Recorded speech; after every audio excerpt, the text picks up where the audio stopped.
Post office GDS ग्रामीण डाकसेवकची 6वी list लागली आहे। नमस्कार विद्यार्थी मित्रांनो, तुमच्यासाठी अतिशय आनंदाची बातमी घेऊन आला। महाराष्ट्र राज्याची पोस्ट ऑफिस जीडीएस ग्रामीण डाकसेवकची 6वी लिस्ट लागलेली आहे आणि मी तुम्हाला याच्या अगोदरच्या 5-6 दिवसाअगोदर सुद्धा एक व्हिडिओ टाकला होता की पोस्ट ऑफिस जीडीएस ग्रामीण डाकसेवकची 6वी जी लिस्ट तुम्हाला पाहायला भेटणार आहे। 30 जुलैला तुम्हाला पाहायला भेटणार आहे आणि 30 जुलैलाच बरोबर या ठिकाणी पोस्ट ऑफिस जीडीएस ग्रामीण डाकसेवकची 6वी लिस्ट लागले। तर तुम्ही बघू शकता अहमदनगर डिव्हिजनचा जो कडाप या ठिकाणी गेला यूआर कॅटेगरीचा 95 गेलेला आहे। त्यानंतर बघू शकता तुम्ही यूआर कॅटेगरी 95, ओबीसी कॅटेगरी 95 आणि अकोला डिव्हिजनचा जो कडाप गेला आहे तर अकोला डिव्हिजनचा बघू शकता तुम्ही ओबीसी कॅटेगरीचा 94 गेला, यूआर कॅटेगरीचा 95, एसटी कॅटेगरीचा 92 गेलेला आहे आणि यूआर कॅटेगरीचा 94 पर्यंत गेला, एसटी कॅटेगरीचा 90 पर्यंत सुद्धा गेला आणि एससी कॅटेगरीचा 94 पर्यंत कडाप या ठिकाणी गेलेला आहे। त्यानंतर अमरावती डिव्हिजन आहे, अमरावती डिव्हिजनला तुम्ही बघू शकता तर यूआर कॅटेगरी 94 पर्यंत कडाप गेला, एसटी कॅटेगरीचा 91 गेलेला आहे, यूआर कॅटेगरीचा 94 गेला, ईडब्ल्यूएस कॅटेगरीचा 93 गेला, एसटी कॅटेगरी 91 गेलेला आहे, ईडब्ल्यूएस कॅटेगरी 93 पर्यंत गेला, ओबीसी कॅटेगरी 94 पर्यंत गेला, यूआर कॅटेगरी 94 पर्यंत गेला आहे। त्यानंतर यारो औरंगाबाद संभाजीनगर तर एसटी कॅटेगरीचा जो कडाप या ठिकाणी गेला तुम्ही बघू शकता 90 पर्यंत गेलेला आहे, यूआर कॅटेगरीचा 96 गेलेला आहे, ओबीसी कॅटेगरीचा 96 गेलेला आहे, यूआर कॅटेगरीचा 96 गेला आणि एससी कॅटेगरीचा 95 गेला, एसटी कॅटेगरी 90 गेला आहे फक्त। त्यानंतर बारामती डिव्हिजनला बघू शकता ईडब्ल्यूएस कॅटेगरीचा 92 गेला, यूआर कॅटेगरी 99, ईडब्ल्यूएस कॅटेगरी 92। त्यानंतर बीड डिव्हिजनमध्ये जर पाहिले यूआर कॅटेगरी 96, ओबीसी कॅटेगरी 96, तर त्याचबरोबर पहा बीड डिव्हिजन यूआर कॅटेगरीचा जो हा 96 पर्यंत गेला आहे। त्यानंतर आहे भुसावळ डिव्हिजन तर भुसावळ डिव्हिजनचा जो कडाप गेला यूआर कॅटेगरी 92 गेला, यूआर कॅटेगरी 92 गेला, ओबीसी कॅटेगरी 93 गेलेला आहे। त्यानंतर बुलढाणा डिव्हिजन आहे, यूआर कॅटेगरीचा जो कडाप गेला 95 गेला, ओबीसी कॅटेगरी 95 गेला, यूआर कॅटेगरी 95 गेलेला आहे। त्यानंतर चंद्रपूर डिव्हिजन पहा तर एसटी कॅटेगरीचा 90 पर्यंत गेला, यूआर कॅटेगरीचा 93 गेलेला आहे, यूआर कॅटेगरी 93 पर्यंत गेला चंद्रपूर डिव्हिजनचा। त्यानंतर धुळे डिव्हिजन आहे, पीडब्ल्यूडी कॅटेगरीचा फक्त 82 कडाप या ठिकाणी गेला, तुम्ही बघू शकता या ठिकाणी यूआर कॅटेगरीचा 93 गेलेला आहे। त्यानंतर पहा धुळे डिव्हिजन बघू शकता, धुळे डिव्हिजनचा यूआर कॅटेगरीचा 93 गेला आहे। त्यानंतर गोवा डिव्हिजन आहे, यूआर कॅटेगरी फक्त 92 गेलेला आहे। त्यानंतर गोवा डिव्हिजन यूआर कॅटेगरीचा 92 पर्यंत क्लोज झालेला आहे। त्यानंतर जळगाव डिव्हिजन आहे, यूआर कॅटेगरी 93 गेला, एसटी कॅटेगरी 91 गेला आहे, यूआर कॅटेगरीचा कडाप 93 पर्यंत गेला आणि कराड डिव्हिजन पाहिला तर यूआर कॅटेगरी 93 गेलेला आहे, यूआर कॅटेगरी 92 गेला आहे, पीडब्ल्यूडी बीचा जो कडाप हा 83 पर्यंत गेला, Karad division EWS category 99, ST category 89 गेलेला आहे। त्यानंतर कोल्हापूर डिव्हिजन आहे, ओबीसी कॅटेगरीचा 94 गेला, यूआर कॅटेगरीचा 94 गेलेला आहे, ईडब्ल्यूएस कॅटेगरीचा कोल्हापूर डिव्हिजनचा 94 गेलेला आहे। त्यानंतर तुम्ही बघू शकता मालेगाव डिव्हिजन आहे, यूआर कॅटेगरी 93 गेलेला आहे, एससी कॅटेगरी 91 गेलेला आहे। त्यानंतर नागपूर सिटी डिव्हिजन तुम्ही बघू शकता यूआर कॅटेगरी 95, यूआर कॅटेगरी 94 गेला आहे, नागपूर मोहसूलचा यूआर कॅटेगरी 95, यूआर कॅटेगरी 93 गेला आहे, ओबीसी कॅटेगरी 94 गेलेला आहे। त्यानंतर यूआर कॅटेगरी 93 गेला, ओबीसी कॅटेगरी 93 पर्यंत गेला नागपूर मोहसूल आणि एसटी कॅटेगरीचा नागपूर मोहसूलचा 89 गेला आहे।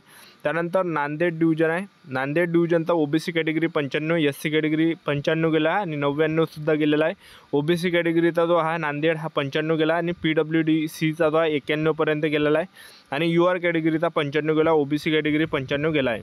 त्यानंतर नाशिक डिव्हिजनला यूआर कॅटेगरी 93 गेला आहे, नवी मुंबई डिव्हिजनमध्ये ईडब्ल्यूएस कॅटेगरीचा 91 गेला आहे, नवी मुंबई डिव्हिजन यूआर कॅटेगरीचा 93 गेला आहे।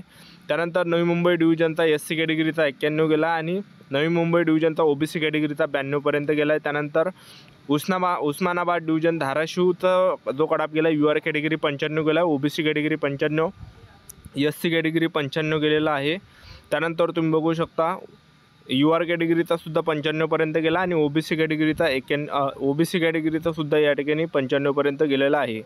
त्यानंतर पालघर डिव्हिजन आहे, पालघर डिव्हिजनमध्ये जो कडाप गेला आहे ओबीसी कॅटेगरीचा 91 पर्यंत गेलेला आहे, पीडब्ल्यूडी बीचा जो कडाप हा 83 गेला आहे, यूआर कॅटेगरीचा 91 पर्यंत गेला, ओबीसी कॅटेगरीचा 91 गेलेला आणि ईडब्ल्यूएस कॅटेगरीचा 91 गेला, ओबीसी कॅटेगरीचा 91 गेला आणि यूआर कॅटेगरीचा बघू शकता तुम्ही तर पालघर डिव्हिजनचा जो कडाप हा कमी गेला तुम्ही बघू शकता, सर्व बऱ्याच कॅटेगरीचा 91 पर्यंत कडाप या ठिकाणी गेलेला आहे।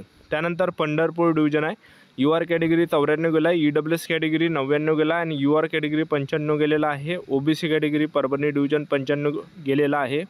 त्यानंतर परभणी डिव्हिजनचा 99 पर्यंत ओबीसी कॅटेगरीचा गेलेला आहे, त्यानंतर ओबीसी कॅटेगरीचा 95 गेलेला आहे, त्यानंतर ओबीसी कॅटेगरीचा 95 पर्यंत गेला आहे परभणी डिव्हिजनचा। त्यानंतर पहा SC कॅटेगरीचा तो गेला आहे 93पर्यंत गेलेला आहे आणि OBC कॅटेगरी 95. त्यानंतर पुणे सिटी ईस्ट डिव्हिजन आहे. तर पुणे सिटी ईस्ट डिव्हिजनमध्ये UR category 95, EWS category 94, UR category 95, UR category 96, OBC. त्यानंतर पुणे मोपसूल आहे.